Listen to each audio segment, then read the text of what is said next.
It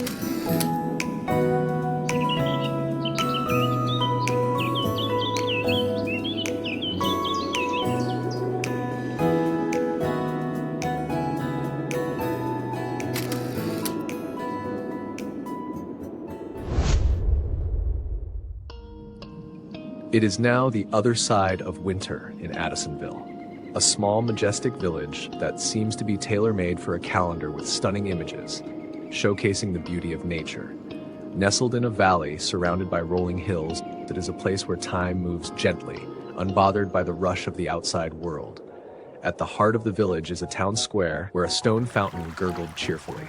Surrounding it were quaint shops with colorful awnings and hand-painted signs, each owned by locals who greeted customers by name. The village's main grocery store and bakery, with its irresistible aroma of fresh bread and pastries, was a favorite of Adeline Jefferson's, whose deep brown eyes and dark brows would often rise in anticipation. Its bell tinkled merrily whenever she would stop by for a treat. The 7-year-old Adeline trailed her mother through the grocery store, her curious eyes darting from shelf to shelf, taking in every sight. As they waited in line at the register, Adeline's gaze landed on the woman ahead of them. She noticed the lady's rounded stomach and felt a spark of excitement. Adeline had recently learned about where babies come from, and this seemed like the perfect opportunity to apply her newfound knowledge.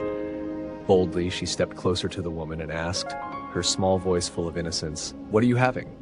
A girl or a boy?"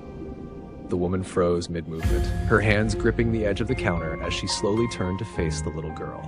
Her expression was a mixture of shock and discomfort, her eyes searching for words that wouldn't come. Adeline's mother, who had been busy unloading groceries onto the conveyor belt, stiffened as she caught the tail end of her daughter's question.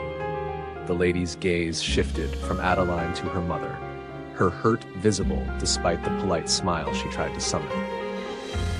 The woman said softly, her voice tinged with an unspoken ache, "I'm not pregnant."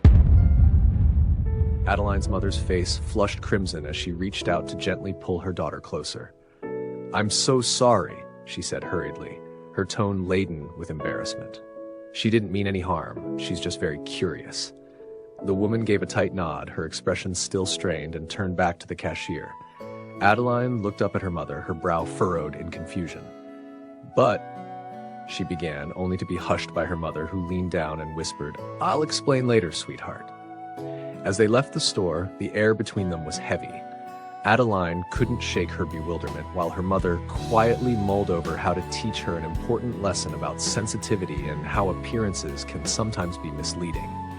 But for Adeline, this was only the beginning of her lessons regarding the power of words and their impact on others, as well as herself. A few days later, 7-year-old Adeline sat cross-legged on the colorful braided rug in her family's living room. Snicker, her fluffy white Bichon puppy, snoozed peacefully by her side. Adeline hummed softly as she braided her doll's hair, the words from her parents during a conversation earlier that day still swirling in her head. "That man has no business telling us what to do," her dad had said, a frown creasing his usually kind face. Her mom had sighed in agreement, adding, "Some folks just think they own the world." The words didn't make much sense to Adeline, but they sounded strong and important. She thought about them as she played, repeating them softly under her breath. The next day, Adeline walked to Mr. Whitaker's corner store with her mom and Snicker, their morning routine.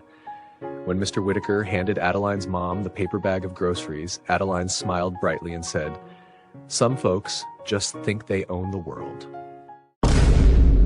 Her mom's eyes widened, and Mr. Whitaker's kind smile faltered. "What did you say, honey?" her mom asked, her voice tight. Adeline blinked, surprised. "I was just saying what you and Daddy said yesterday."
When Mr. Whitaker handed Adeline's mom the paper bag of groceries, Adeline smiled brightly and said, "Some folks just think they own the world."